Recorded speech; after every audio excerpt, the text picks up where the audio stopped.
गोपालगंज के सुदूर इलाके में हैं और ये जो जगह है इसको करवतही के नाम से जाना जाता है।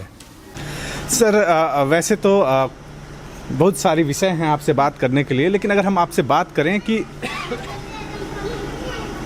अपने यहाँ जो सांस्कृतिक चीज़ें हैं, जो सांस्कृतिक विचारधारा है या जो संस्कृति में हम लोग का जो अटूट विश्वास था, या फिर भाषा को अगर हम कह लें, भोजपुरी को लेकर के अगर हम कह लें कि हमारी जो मुख्य भाषा भोजपुरी है, उसमें बहुत सारी विकृतियां आज के दिनों में हैं। तो क्या लगता है आपको, क्यों ये विकृतियां हैं और इससे कैसे हम लोग इसको सुलझा सकते हैं समस्याओं को? विकृतियां तो आई हैं, ये तो आपको एक्सेप्ट करना ही पड़ेगा कि पिछले 40-50 वर्षों में, और ख़ासकर भोजपुरी की बात करें तो चीज़ें बहुत बिगड़ी हैं, और बल्कि इतनी ज़्यादा बिगड़ी हैं कि कभी कभी तो दुख होता है कि हम कैसे ये में जी रहे हैं। पर जब आप इसको थोड़े से बड़े फलक पर देखेंगे और थोड़े और पीछे से जाकर जब देखेंगे तो आप पाएंगे कि किसी संस्कृति के लंबे इतिहास में ऐसे छोटे छोटे खंड आते हैं जहाँ चीज़ें बिगड़ी हुई दिखती हैं, जहाँ चीज़ें विकृत हुई दिखती हैं। तो हम इसको ये माने कि ये जो 40-50 साल का दौर भोजपुरी में आया है वो एक बुरा दौर है, पर आप भरोसा रखिए ये समाप्त होगा। अगर खेसारी और ऐसे कुछ लोग हैं जो गंदे गीत गाते हैं तो आप को ये भी याद रखना होगा कि चंदन और संजोली और ऐसे भी नए लड़कियां और नए लड़के हैं जो अच्छा कर रहे हैं, और ये दौर बहुत लंबा नहीं चलेगा जी, क्योंकि हमारी धरती ने कबीर दिया है दुनिया को, हमारी धरती ने दुनिया को सभ्यता सिखाई है। तो इसको हमेशा के लिए असभ्य बना दिया जाए ऐसा संभव नहीं है। चीज़ें सुधरेंगी और बहुत जल्द सुधर जाएंगी, ऐसा मुझे लगता है। सर क्या लगता है आजकल जो परिस्थितियां हैं भोजपुरी को लेकर के या अपने लोकल लैंग्वेजेस को लेकर के, क्या इसमें आजकल की जो मूवी हैं, जो फिल्में हैं, क्या उसका भी हमारे समाज पे कोई असर है?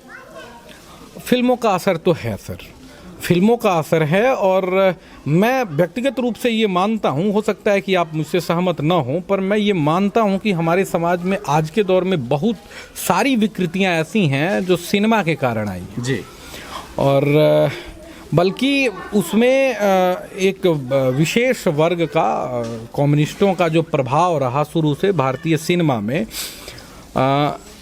वो एक प्लान्ड तरीके से उन्होंने काम किया चीज़ों को बिगाड़ने के लिए, और उसका फल हमारे यहाँ मतलब दिखता है। जो आपने अश्लीलता की बात की, आप अगर सिनेमा का इतिहास देखेंगे तो पिछले 40-50 वर्षों से लगातार प्रयास हुआ है समाज में अश्लीलता परोसने का जी।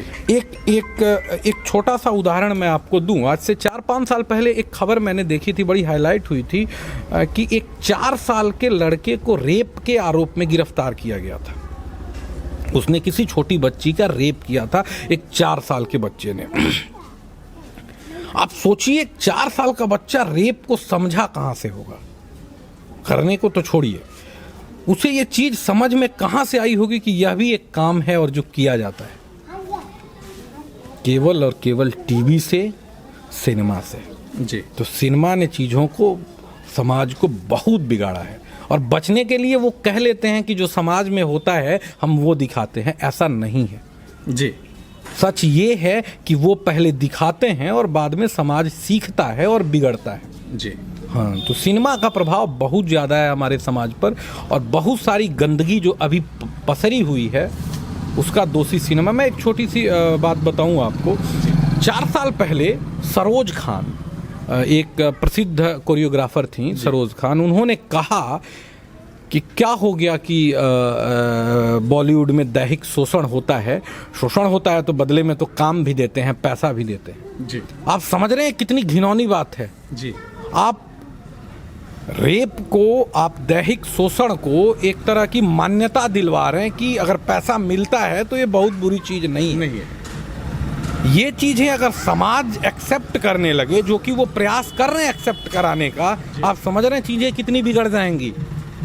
तो सिनेमा जो पिछले 50 साल से कम्युनिस्टों की मुट्ठी में बंद है, उसने भारत को बहुत चोट पहुंचाई है, भारत को सांस्कृतिक रूप से बहुत पीड़ा पहुंचाई है, बहुत चोट पहुंचाई है। कैसे इन परिस्थितियों में सुधार हो सकता है आने वाले दिनों में? जनता थूकेगी साहब। जनता को आप बहुत अधिक समय तक नशे में नहीं रख सकते। जी। चीन में जब अंग्रेजों ने और साम्राज्यवादियों ने जब पूरी चीन को अफीम का नशेड़ी बना दिया, तो नहीं लगता था कि इससे चीन बाहर निकल पाएगा, पर चीन निकला, और निकला तो इस मजबूती के साथ खड़ा हुआ कि आज पूरी दुनिया का सबसे प्रभावी देश है। जी। तो आप नशे में और आप गलत चीज़ों के ये में बहुत ज़्यादा दिनों तक किसी राष्ट्र को या किसी भी परंपरा को नहीं रख सकते। चीज़ें सुधरेंगी। आप देखेंगे पिछले 5-7 सालों से ही सिनेमा में जो असर पड़ा है और जो बदलाव आया है, शाहरुख खान जैसे स्टार की फिल्में लगातार फ्लॉप हो रही हैं और वो गिड़गिड़ाते फिर रहे हैं, और नई ऐसी कहानियाँ जो एजेंडा लेकर नहीं आई हैं, वैसी कहानियाँ चल रही हैं। आप देख रहे हैं कि अब भारतीय नायकों पर भी फिल्में बन रही हैं। बाहुबली के बाद तो खैर और भी ज़्यादा परिवर्तन आया है। तो चीज़ें बदल रही हैं, और ये जो कम्युनिस्टों के तमाशे हैं, भारत एक 10,000 वर्ष पुरानी सभ्यता का नाम है। जी। 2-4, 10-20 धूर्त मिलके इसे बहुत अधिक समय तक प्रभावित नहीं कर सकते। नदियाँ जो हैं ना, अगर आप उसमें कुछ कूड़ा फेंक दें तो अगले 200 मीटर में उसको किनारे फेंक देती हैं। जी। वो अपने आप को स्वयं साफ कर लेती है। नदी की प्रकृति है। नदी की प्रकृति है, और हमारी सभ्यता जो है ना, वो भी पिछले हजारों वर्षों से नदी की तरह बह रही है। वो अपने आप को स्वयं साफ कर लेना जानती है और कर लेगी। तो गंदगी, इसमें किसी ने बाहर से कचरा डाला है तो बहुत दूर तक बहकर नहीं जाएगा, वो अगले कुछ मीटर के बाद वो किनारे लग जाएगा, सड़ जाएगा वो। हाँ, तो मैं निश्चिंत हूँ कम से कम। आप निश्चिंत हैं इस विषय को लेकर के कि आने वाले समय में ये जो परिस्थितियां हैं उसमें परिवर्तन होंगी और लोग फिर से अपने जो धार्मिक चाल चरित्र थे, जो समाज की परिकाष्ठा को परिभाषित करते थे, उधर फिर से हम लोग जाएंगे। सर, अगर हम बात करें धर्म की ही, तो आजकल हम देखते हैं कि धर्म के नाम पर अतिवाद हो रहा है। मतलब हर बात में धर्म को घुसा देना, इसको कहाँ तक सही मानते हैं आप? हर बात में धर्म को घुसाया नहीं जाता, बल्कि हर बात में धर्म होना ही चाहिए। जी।